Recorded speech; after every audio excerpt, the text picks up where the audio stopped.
Upper Moon 3 Akaza versus Giyu and Tanjiro. तो आज का ये video Demon Slayer Infinity Castle arc का पार्ट 3 है। एंड आज की इस वीडियो के बाद तुम अकाजा के फैन बन जाओगे, क्योंकि वो अनडिफीटेड रहा था एंड तक। एंड मैं ये क्यों कर रहा हूँ जानने के लिए वीडियो को लास्ट तक देखना है। एंड इन्फिनिटी कासल आर्क के प्लेलिस्ट का लिंक भी डिस्क्रिप्शन में है, तो उसे भी चेक कर लेना इसको देखने से पहले।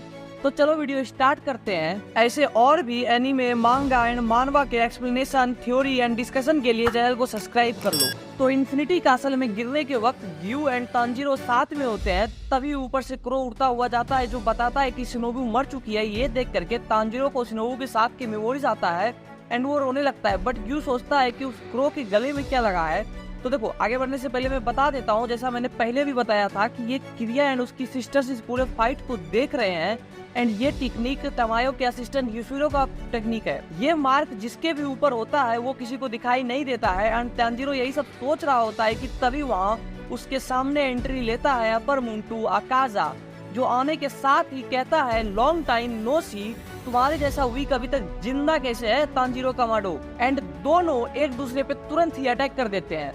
एंड तांजीरो एक ही अटैक में अकाजा का हाथ काट देता है, लेकिन अकाजा तुरंत काउंटर करता है। तांजीरो उसे भी डॉज करता है एंड उसके फेस को भी काट देता है, जो देख करके ग्यू भी शॉक होता है कि एंड वो सोचता है कि तांजीरो ने खुद का टेक्निक डेवलप कर लिया। एक टाइम था जब वो अपनी सिस्टर के लिए हेल्पलेसली गिड़गिड़ा रहा था। वहीं अकाजा भी तांजीरो को एक्नॉलेज करता है कि तांजीरो अब वीक नहीं रहा एंड अब अकाजा सीरियस फाइट करने वाला है। वो अपना ब्लड डीमन आर्ट एक्टिवेट करता है, जो कि है डिस्ट्रक्टिव डेथ। देखो, सिंपल में अगर अकाजा के ब्लड डीमन आर्ट को समझाना हो, इसमें अकाजा अपने पंचेस या किक्स के थ्रू शॉकवेव टाइप का भेजता है, जो कि काफी डेंजरस होता है। फिर ग्यू भी अकाजा पे अटैक करता है, तो अकाजा उसे देख के कहता है वाटर हाशिरा। 50 साल से ज्यादा हो गया लास्ट टाइम जब अकाजा ने वाटर हाशिरा को एनकाउंटर किया था।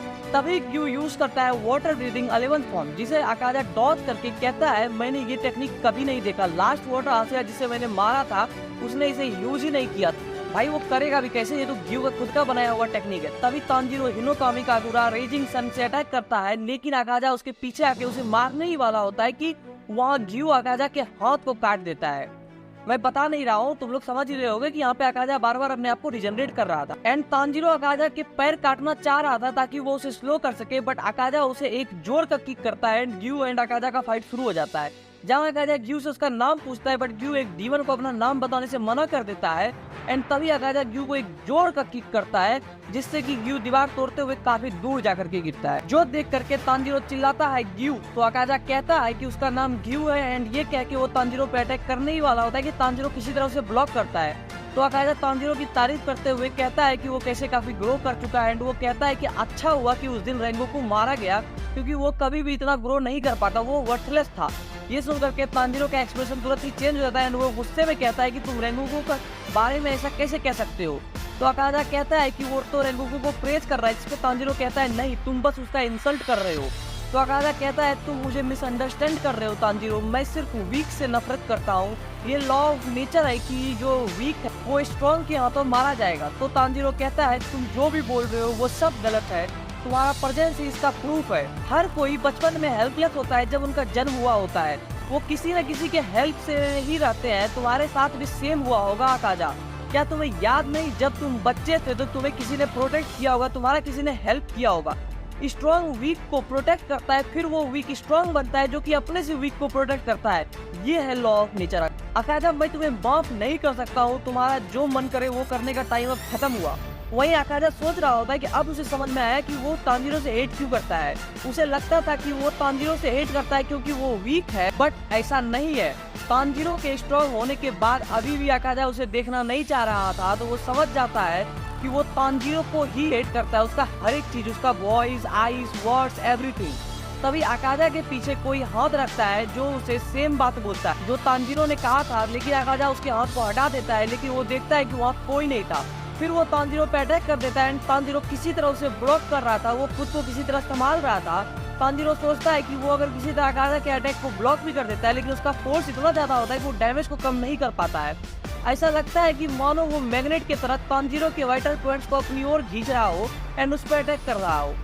फिर तांजीरो अकाजा की हर एक बात, मूवमेंट सबको याद करने लगता है, ताकि कुछ ऐसा हो जो कि तांजीरो का हेल्प करेगा। तभी तांजीरो यूज करता है Hinokami Kagura solar heat hedge and इस बार तांजीरो अकाजा की गर्दन तक पहुंच गया। वहीं दूसरी ओर रेंगोकू का भाई सोच रहा होता है कि प्लीज वो लेटर फाइट से पहले तांजीरो तक पहुंच जाए, क्योंकि उसमें कुछ सीक्रेट्स लिखे हैं जो कि योरोची ने फ्लेम ब्रीदिंग के यूजर को बताया था, जो उसने मुजान से फाइट के टाइम पे नोटिस किया था। लेकिन क्रो यहाँ पहुंचता है तो वो देखता है कि फाइट ऑलरेडी स्टार्ट हो चुका है। तांजीरो फिर अकाजा पे अटैक करता है, बट इस टाइम अकाजा तांजीरो के स्वॉर्ड को पकड़ लेता है एंड तांजीरो कितना भी ट्राई क्यों ना करे वो उसे छोड़ता ही नहीं है। बट तभी वहाँ ग्यू आता है, जो आने के साथ ही अकाजा के दोनों हाथ को काट देता है एंड सोच रहा होता है कि काफी टाइम हो गया जब वो एक स्ट्रॉन्ग अपोनेंट के सामने आया था एंड इसकी वजह से उसका फाइटिंग सेंस जो सील हो गया था वो ओपन हो गया है। एंड हम देखते हैं कि ग्यू के ऊपर डीमन स्लेयर मार्क अपीयर हो चुका है एंड वो अकाजा पे अटैक करता है एंड वो उसे काफी डैमेज करता है, बट फिर भी अकाजा को इससे कोई फर्क नहीं पड़ रहा था। वहीं तांजीरो ग्यू के मार्क को देख के सोच रहा होता है कि अकाजा एंड ग्यू दोनों काफी फास्ट है, लेकिन अकाजा ने तुरंत खुद को ग्यू की स्पीड के साथ मैच कर लिया। तो फिर तांजीरो खुद को शांत करता है। फिर उसे याद आता है कि अकाजा ने उसे कहा था कि तुमने अपने फाइटिंग स्पीड को डोमेन ऑफ सुप्रीमेंसी के लेवल के आसपास लेके जा चुके हो।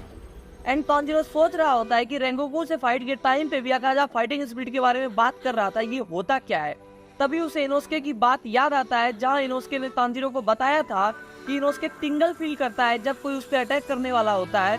इवन अगर कोई उसके पीछे से भी अटैक कर रहा हो या फिर उसके पीछे से देख रहा हो, तो इनोस्के ये तक बता सकता है कि वो उसके किस बॉडी पार्ट को देख रहा है। बट अगर कोई उसके पीछे से आता है वो भी बिना किलिंग इंटेंट के साथ, तो वो उसे महसूस नहीं कर पाता है। फिर तांजीरो यही सब सोचते हुए अकाजा पे अटैक करता है, बट इस बार भी अकाजा उसके स्वॉर्ड को पकड़ के उस पे अटैक करता है, जिसे तांजीरो किसी तरह डॉज करता है।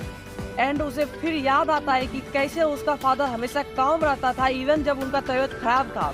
एंड जब तांजीरो अपने फादर को पूछता है कि कागुरा डांस के वक्त पे वो क्या सोचते हैं, तो वो बताते हैं कि जब वो हिनोकामी कागुरा करना स्टार्ट किया था तो वो काफी स्ट्रॉन्ग होने के बाद भी काफी जल्दी थक जाता था, बट जब से उसने अननेसेसरी मूव को कट कर दिया है तब से उसे कभी भी हिनोकामी कागुरा के टाइम पे दिक्कत नहीं होता है। एंड वो बताता है कि जब तांजीरो भी ऐसा कर लेगा तो उसका हेड क्लियर हो जाएगा, एंड जब तांजीरो अननेसेसरी मूवमेंट को कट कर लेगा उसका हेड क्लियर हो जाएगा, फिर वो भी अपने फादर की तरह ट्रांसपेरेंट वर्ल्ड को देख पाएगा।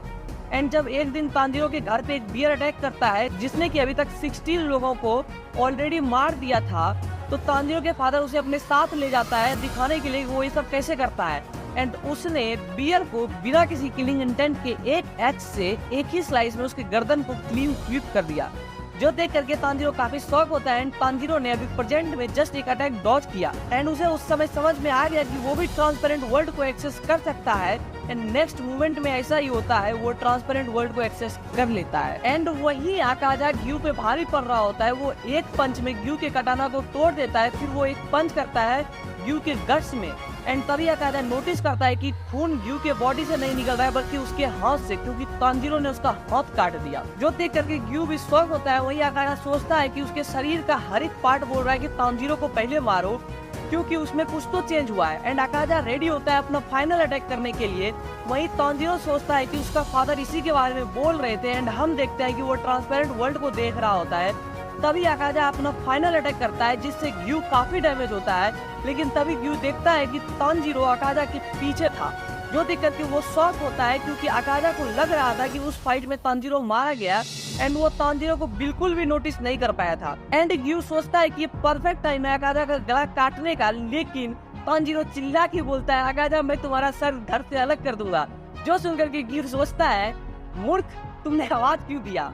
वही अकाजा सोच रहा होता है कि तांजीरो उसके लास्ट अटैक को सरवाइव कर गया, उसका टेक्निक भी कोई अटैक डिटेक्ट नहीं कर पा रहा है। एंड अकाजा नोटिस करता है कि तांजीरो का फाइटिंग स्पीड एकदम खत्म हो गया है।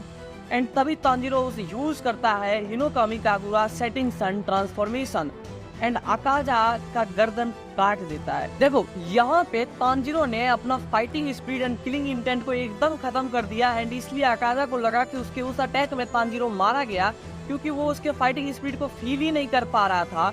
एंड गर्दन कटने के बाद भी अकाजा सोच रहा होता है कि ऐसे क्रीचर को तो एग्जिस्ट ही नहीं करना चाहिए, लेकिन फिर वो समझ जाता है कि इस बैटल में तांजीरो ने कुछ ऐसा अचीव कर लिया जो कि अकाजा को भी सरपास करता है, एंड वो है डोमेन ऑफ सुप्रीमेसी, एक सेल्फलेस स्टेट। लेकिन उसके बाद भी अकाजा अपने हाथ से अपने गर्दन को ऐड करने का सोचता है, बट तभी ग्यू अपने कटाना को फेंक करके उसके सर को उसके बॉडी से अलग कर देता है, एंड उसका सर वहीं पे डिसइंटीग्रेट हो जाता है, बट ग्यू नोटिस करता है कि अकाजा का बॉडी अभी भी वहीं खड़ा है बिना डिसइंटीग्रेट हुए।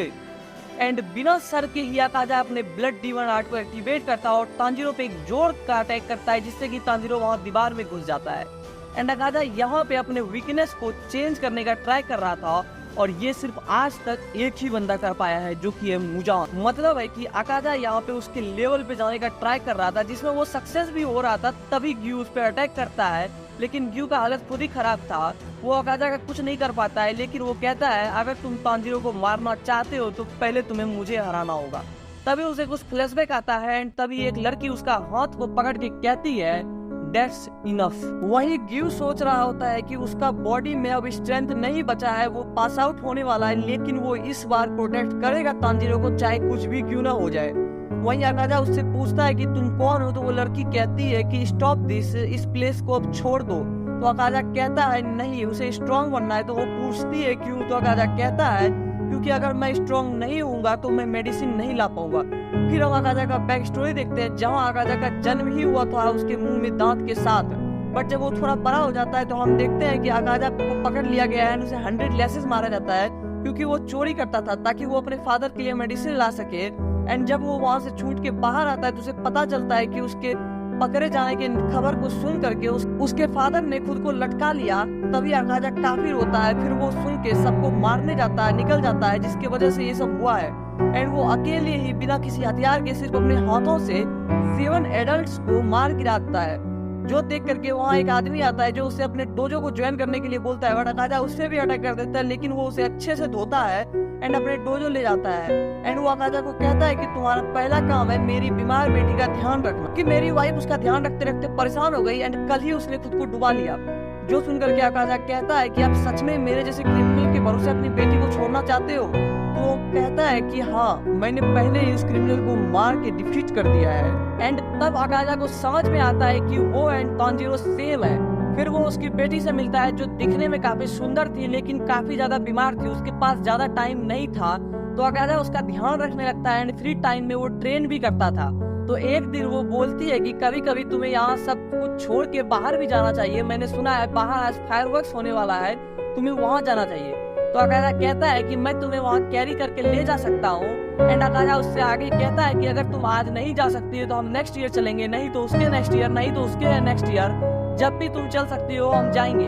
धीरे धीरे 3 साल पास हो जाता है एंड वो लड़की भी धीरे धीरे चलना शुरू कर देती है। एंड जब वो 18 साल की होती है तो अकाजा का मास्टर उसे बुलाता है एंड कहता है कि अकाजा को ही उसका सक्सेसर बनना है एंड उसकी बेटी भी उसे पसंद करती है।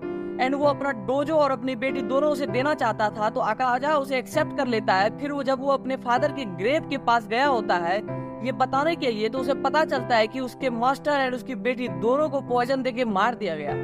जो सुनकर के अकाजा टूट जाता है, क्योंकि कुछ टाइम पहले ही जब अकाजा उसके साथ फायरवर्क्स देखने गया था तो उसने अकाजा को कहा था कि वो उसको पसंद करती है। फिर तब अकाजा इतने गुस्से में था कि जिस डोजो ने ये किया था वो वहाँ जाता है। एंड वहाँ उस टाइम पे उस डोजो में सभी नहीं थे, लेकिन वहाँ पे 67 स्टूडेंट थे, जहाँ अकाजा अपने सिर्फ हाथों से सबको मार देता है। भाई लिटरली एक एक पंच में अकाजा उनके शरीर के हड्डियों को, गर्दन को एक दूसरे से अलग कर रहा था।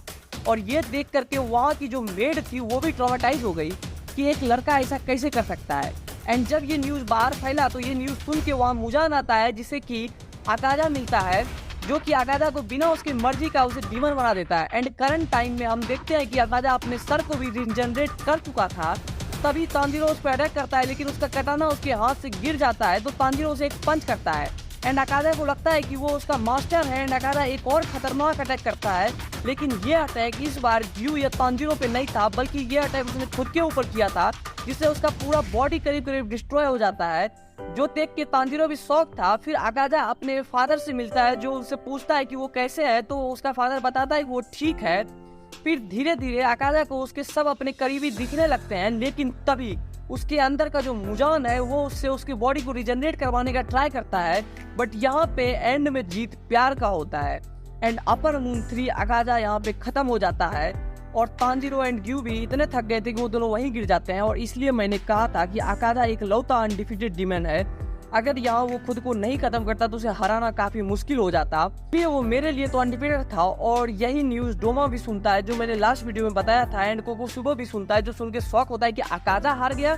एंड इसी के साथ हमारा वीडियो भी एंड होता है। अगर तुम्हारे मन में कोई क्वेश्चन है तो तुम कमेंट में पूछ सकते हो।